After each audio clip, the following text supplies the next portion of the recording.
Hi everyone, good morning. This is Mr. Pijatitis from Salem classes. So, friends and students, today we will discuss Oliver Twist, and this is a novel. Already we have discussed part one and part two. That was the life background of Charles Dickens. Okay, but today we will discuss the whole chapter. I am not saying that I will complete that within one video. It may be taken two or three part, but somehow we have to complete it. So we will see the summary. If yet you didn't see the previous video of background, life background of the author, so you may see that that will be very helpful to understand this chapter or this novel. So then let us begin. So it is my humble request if anyone is newly visiting this channel, so please subscribe and hit the bell icon also. So then let us begin. The story in brief. If you have book, so this is the book. You see that very clearly. Vardhaman Mahabir Open University or Vardhaman Mahabir Open University. And from this book, you can take page number 101 and page number 102. Okay, according to these pages, I will explain all these things. As I mentioned you, if newly you are watching this channel, so please subscribe and hit the bell icon. And I would like to request to you if you are studying English, so that is why you need to have habitual that you need to hear English, and according to that way you need to understand English. Because if I will explain more in Hindi, so your English cannot be improved. But some of you have commented that I should make the video in Hindi only, but it is not possible. The first thing is my language. I am not a Hindi person. I am an Odia person. But anyhow, I am staying here so that I can speak Hindi, but not than other Hindi person. So somehow I will try to conclude it with the binary language Hindi and English. So I would like to request you have to watch patiently. Uh, you don't take as harassment or discouragement. Okay, so we need to have patience and we need to have Okay, then let us begin. I'm not going to tell you any background, or I'm not going to tell you any, suggestion. So I will explain only this story. The story in brief, as I mentioned to you, page number 101. If you have, please open the page and you read, then you will understand that. I will read, then I will translate or I will make you understand this in a Hindi. Oliver is born a child was born in a dark and dingy workhouse about 75 miles north of London. His mother's name was not known. She had perhaps undertaken a long journey on foot and had fallen unconscious by the roadside near the workhouse. She died almost immediately after giving birth to the child, leaving behind a locket and a ring as the only token of the child's identity. These two were stolen by old Sally, present at her death. Sally was just an ordinary pauper living in the workhouse. तो यहाँ पे हम उसका birth के बारे में देखते हैं. ओलिवर ट्विस्ट का जो बर्थ है, ये एक डार्क एंड डिंगी प्लेस में वर्क हाउस में हुआ। वर्क हाउस एक एरिया है जो लगभग 75 माइल दूर में है लंदन का नॉर्थ से। ठीक है, वो एक जगह है जिसका नाम वर्क हाउस कहा जाता है। और यहाँ पे हम देखते हैं कि उसका जो माँ का नाम है ये अननोन है, यानी कि माँ का नाम किसी को पता नहीं है ना, यहाँ पे लिखा भी नहीं है। शायद वो बहुत दूर की यात्रा कर रही थी और पैरों में ही चल के जा रही थी, और उस दरमियान उसका जो मतलब व्यथा जो है, दर्द जो है अति बढ़ जाता है, और वहाँ पे वो अनकॉन्शियस हो जाती है और रोड साइड में ही वो अपना बच्चा को जन्म देती है। तो जन्म देने के कुछ ही देर के बाद ही उनका डेथ हो जाता है, और वो अपने बच्चे के पास एक लॉकेट और एक रिंग क्या करती है, टोकन के रूप में उसके आइडेंटिफिकेशन के लिए वो चीज़ को वो छोड़ करके चली जाती है। लेकिन वो जो चीज़ें जो छोड़ करके, एक लॉकेट है, एक रिंग है, वो जो चीज़ें वो छोड़ करके चली जाती है, वो चीज़ सैली नाम का एक महिला यहाँ पर आती है, जो एक बहुत ही गरीब और साधारण परिवार से होती है। वो भी वर्क हाउस में रहती है और उसने वो चीज़ को चोरी करके ले लिया। तो इसी प्रकार से उसका जन्म हुआ था। और अभी और एक व्यक्ति इस स्टोरी में आते हैं जिसका नाम है मिस्टर बम्बल, जो कि एक पेरिस का बिडल हुआ करते थे। पेरिस कहे तो पेरिस जैसे कि एक चर्च होता है, इस चर्च के दायरे में कुछ गांव आते हैं, है ना।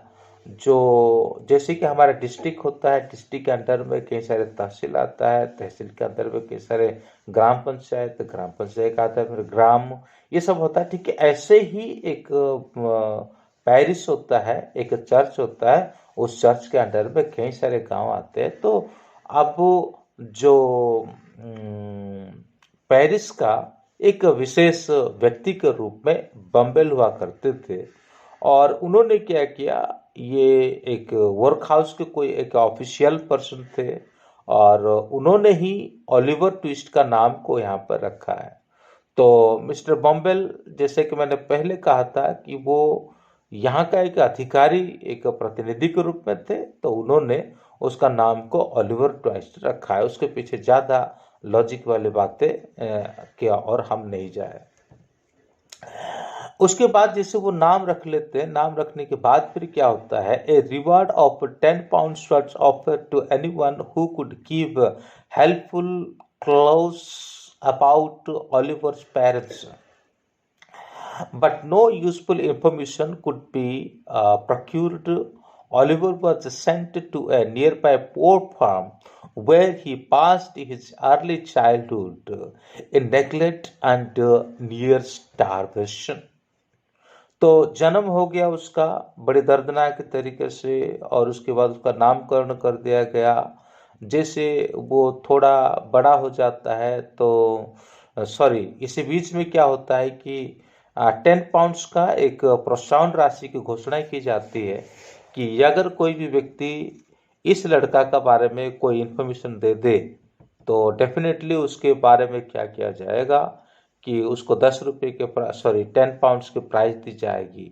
लेकिन ये सब करने के बावजूद भी उसमें कोई भी फायदा हुआ नहीं, यानी किसी भी तरह से कोई भी इंफॉर्मेशन नहीं मिल पाए, या तो फिर वो जुटा नहीं पाए, जैसा भी हो। लेकिन जैसे वो थोड़ा बड़ा हो जाता है तो बड़ा होने के बाद एक फार्म में उसको भेज दिया जाता है, और वहाँ पे उसका बचपन जो है वहाँ पे नेग्लेक्टिंग कंडीशन में, भूख प्यास की जो दर्दनाक स्थिति है, उस परिस्थिति में उसका जीवन जो है वहाँ पे गुजर जाता है। At the age of 9, he was moved back to the workhouse. The children in the workhouse were given very little to eat, so virtually they were always hungry. जैसे वो 9 साल की उम्र में होता है और वो 9 साल की उम्र में उसको क्या किया जाता है कि उसे फिर से वापस वर्क हाउस पे आना होता है। जब मैं पहले बताया था कि वर्क हाउस क्या है, और वहां पे पहुंचता है और पहुंचने के बाद फिर क्या होता है कि वहां पर भी ऐसा स्थिति होता है कि जो छोटे छोटे बच्चे वहां के रहते हैं तो वो लगभग भूखे हालत में वहां पर रहते हैं जो काम करते हैं। One day, Oliver was forced by other children to ask for a second serving of porridge. The authorities were stunned by this unusual and unprecedented demand. In order to give him deterring punishment, they immediately put him in a solitary confinement and posted a bill offering £5 to some master who would take him off the parish. तो यहाँ पर हम देखते हैं कि जैसे Oliver यहाँ पे रहता है, इसी वर्क हाउस में आकर के काम करता है, रहता है, तो बच्चों को अक्सर बहुत ही कम खाना यहाँ पे दिया जाता था। ये बड़ी एक सोचने वाली बात है। तो यही स्थिति उसके पास भी रहा और उसे भी कम खाना मिलते थे, दूसरे बच्चे भी जो थे उनको भी कम खाना मिलते थे, और उसी के चलते क्या होता है कि वो दूसरे बच्चे उसके ऊपर दबाव डालते हैं कि भाई आप कुछ बोले कि ये हमें थोड़ा ज़्यादा खाना दे। तो ऑब्वियसली है कि उसने बोल दिया मालिक को कि आप हमें थोड़ा ज़्यादा खाना दीजिए, लेकिन इस बात को सुनकर के कुछ समाधान निकालने की बजाय मालिक जो है बहुत क्रोधित हो जाता है और उसे एक सॉलिटरी प्लेस में, यानी एक जैसे कि बंदी गृह मान लीजिए, कारागृह मान लीजिए, इस प्रकार की जगह पे क्या कर देता है, उसको वो डाल देता है। जैसे वो उसको डाल देता है और एक ऑफर भी वहाँ पे निकाल देता है कि जो भी कोई मालिक इस बच्चा को 5 पाउंड दे करके इसे यहाँ से ले ले। तो जैसे उन्होंने किया, ठीक है, वैसे ही यहाँ पर हो रहा है। तो जैसे कि आप उसका जो सेकंड भाग को देखते हैं, apprenticeship at Sowerberry and departure for London. फिर उसके बाद उसको शोरबरी के पास आना होता है। Oliver was apprenticed to mister Sowerberry, a coffin maker, to learn a trade. Since Oliver cut a pathetic figure, Shortberry finally made him an attendant at a child's funeral. तो वो ऐसे एक व्यक्ति के पास आता है जो व्यक्ति का नाम है शोरबेरी। ओके, शोरबेरी। तो ये व्यक्ति का काम क्या था कि जो कॉफिन बॉक्स होता है, ज़्यादातर ईसाई लोग हैं, मुस्लिम लोग हैं, वो अपना डेड बॉडी को जो कॉफिन बॉक्स में रखते हैं और उसको दफनाते हैं। तो ऐसे कॉफिन बॉक्स बनाने वाला एक व्यक्ति के घर पे आता है और वहाँ पे वो क्या करता है, काम करता है। तो उसकी जो दयनीय स्थिति को देख करके मालिक ने क्या कर दिया कि उसको एक जो छोटे बच्चों के लिए जो कॉफिन बॉक्स बनाए जाते हैं, उन चीज़ों को देख रेख करने के लिए उसको कहा जाता है। उन चीज़ों को देख रेख करके उसको मेंटेन करने के लिए उनको कहा जाता है और वो ऐसा भी करने लगता है। लेकिन इस बीच में कुछ घटना होता है जो मैं आपको पढ़ के सुना देता हूँ। Noah Calipol, another employee of Shortberry, once tested Oliver about his parentage. Oliver patiently stood the insult, but when he could not endure more, he ran into violent fury and fiercely hit Calipol. तो यहाँ पे काम करने वाला नोआ नाम का और एक लड़का हो सकता है या व्यक्ति हो सकता है, वह भी वहाँ पे काम करता है जिसका नाम नोआ कैलिपोल। तो वो किसी समय उसको मतलब चिढ़ाने की जो मंशा से वो उसको कुछ कुछ बातें बोलने लगा और आगे चल करके वो क्या करता है, उसको उनका माँ के नाम से कुछ बातें बोलने लगा। तो ये ओलिवर जो है अपने पैसेंस को खो दिया और बहुत ही हिंसात्मक तरीका से उसको आक्रमण किया और उसको बुरी तरह से पीट दिया। It was with great difficulty that he was overpowered by Mrs. Shawberry uh, Chartle, a maid at Shawberry and Claypole, and locked in the cellar. When Strawberry returned, Oliver was given a severe thrashing, but later he was released. That night, Oliver packed his measure belonging and left for London. तो जैसे ये घटना होता है, नोआ को वो आक्रमण कर देता है और नोआ का आक्रमण करने के बाद फिर क्या होता है कि अब मालकिन जो है और एक मेड सर्वेंट है और साथ ही साथ ये क्लेपोल है, उसको कोड़े बरसाते हैं, किसी एक शेलर में उसको कैद करके रखते हैं। लेकिन बाद में जैसे मिस्टर शॉर्बेरी वापस आते हैं, आने के बाद इसको उस बंदी अवस्था से क्या किया जाता है, मुक्त किया जाता है। जैसे उसको मुक्त किया जाता है, मुक्त करने के बाद अभी ओलिवर क्या करता है, लंदन जाने के लिए तैयार हो जाता है। तो अब तक हमने किन किन नामों को देखा, थोड़ा सा वो नाम को अपन रिवीजन कर लेते हैं। सबसे पहले हमने ओलिवर का नाम को मतलब देखा है, उसमें एक महिला का नाम को देखा है, शाली नाम का एक महिला का नाम को देखा है। फिर बम्बल जो व्यक्ति उसका नाम रखा था ओलिवर का, उसके बारे में देखा है। और फिर उसके बाद फिर हम शॉबेरी नाम का एक व्यक्ति के बारे में हम यहाँ पे देखा है ना। तो फिर उसके बाद वहाँ काम करने वाला एक लड़का है क्लेपोल, नोआ क्लेपोल। फिर उसके बाद मेड सर्वेंट जो है चार्लोट। ये सभी नामों को हमको याद रखना है ताकि एग्जाम से अगर इन नाम के कोई कैरेक्टर को बताने के लिए कहा जाए तो डेफिनेटली हमको याद होना चाहिए और हम इसे आराम से लिख भी सकते हैं। जैसे अब यहाँ पे आ जाते हैं मालिक, और तब तक उसको बहुत सारा और कोड़े बरसाया हुआ होता है और बाद में वो लंदन की तरफ क्या करता है, जाने के लिए प्रयास करता है और चला भी जाता है।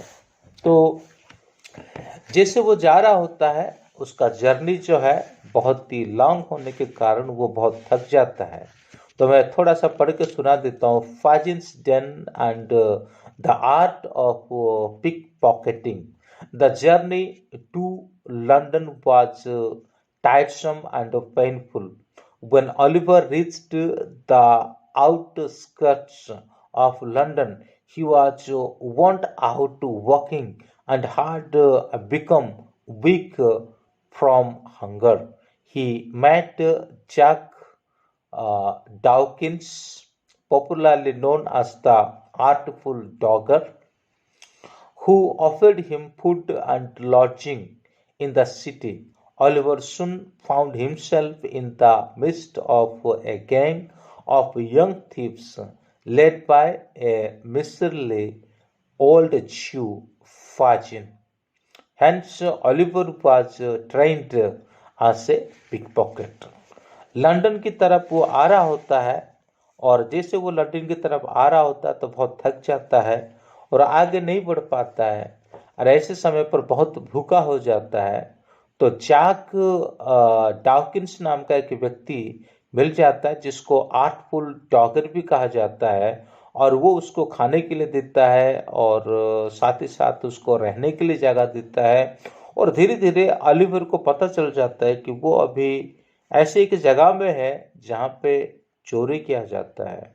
यानी ये एक ऐसा है कि गैंग में है जो गैंग क्या करता है, चोरी का अंजाम देता है। तो वो किसके पास है, वो अभी एक ज्यूस व्यक्ति है जिसका नाम फाजिन है ना, उन्हीं के गैंग में वो अभी है और उसको बाकायदा वहां पे क्या किया जा रहा है, ट्रेनिंग दी जा रही है। क्या करने के लिए, पिक पॉकेटिंग करने के लिए, चोरी करने के लिए उसको ट्रेनिंग दी जा रही है।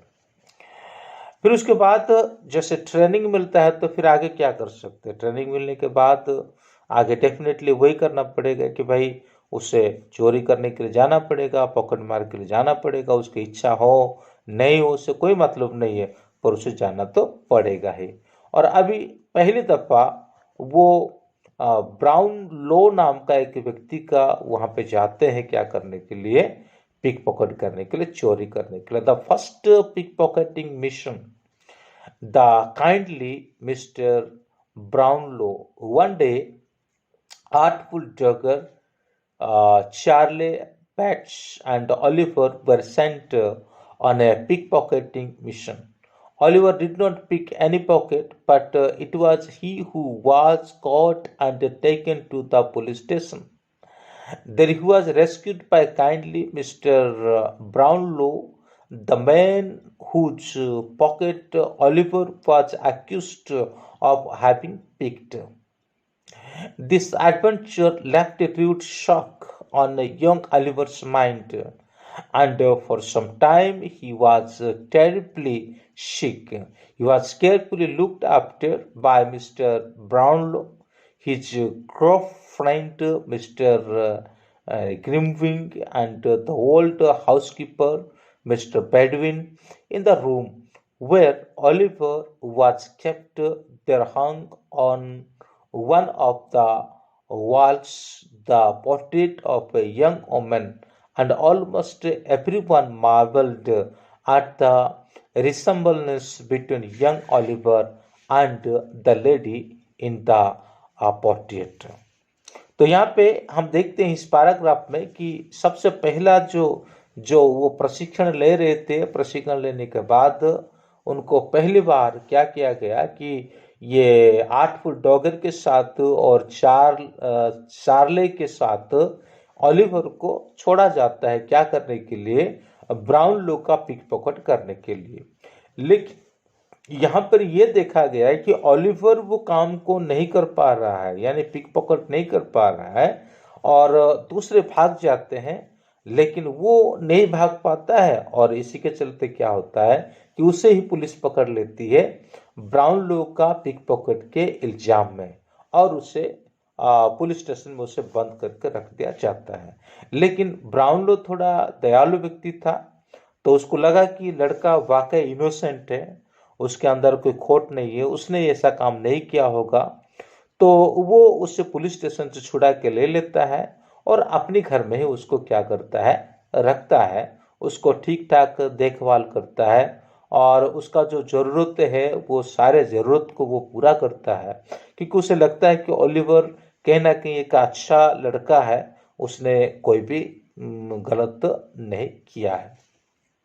उसमें और भी कैरेक्टर है, मिसेस बेडविन जो कि हाउसकीपर है, और साथ ही साथ ग्रिमविंग जो एक फ्रेंड है। ये सारे नाम जो मैं पढ़ रहा हूँ, जरूर उस नाम का अपने बुक में अंडरलाइन करके याद करें, और उनके जो कैरेक्टर है वो कैरेक्टर को अपने दिमाग में रखने की आप कोशिश करें। Oliver is back to Fagin.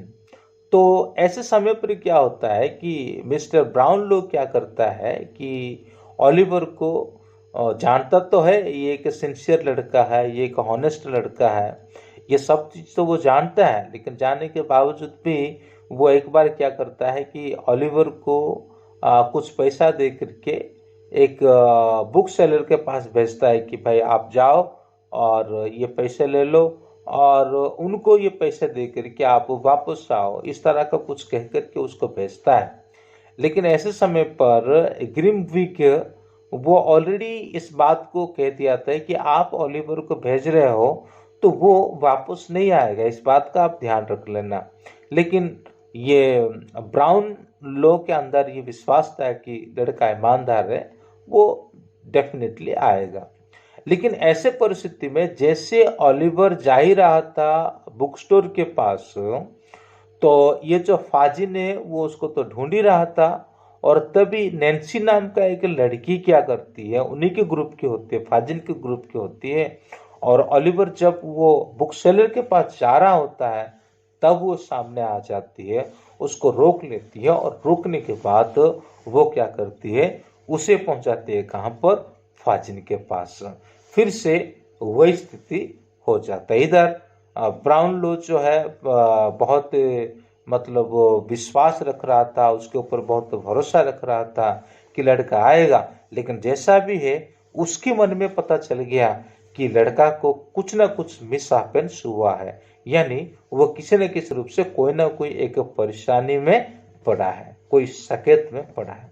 तो आज के लिए इतना ही है, फिर कल हम देखेंगे जैसे कि आगे की जो प्रक्रिया है, आगे के जो कार्य है, the villainous mister bumble appears second. तो ये जो मैंने आपको समझाया उसको थोड़ा पढ़ भी देता हूँ। Mr. Brownlow was sure that Oliver was a sincere and a honest boy, but his friend Mr. Grimwing thought otherwise. When Oliver was fully recovered, he was one day given some money and a book to take to bookseller. Grimwing wagged that Oliver would not return. Brownlow was equally confident he would. Meanwhile, Fajin and his gang had been on the constant lookout for his appearances. So, as soon as he left Mr. Brownlow's house, he was interrupted by Nancy, a young street girl associated with the gang, and brought back to Fajin's tent. तो आज के लिए video उतना ही है, फिर आगे मिलते हैं इसका पार्ट 2 के साथ। Thank you, may God bless you.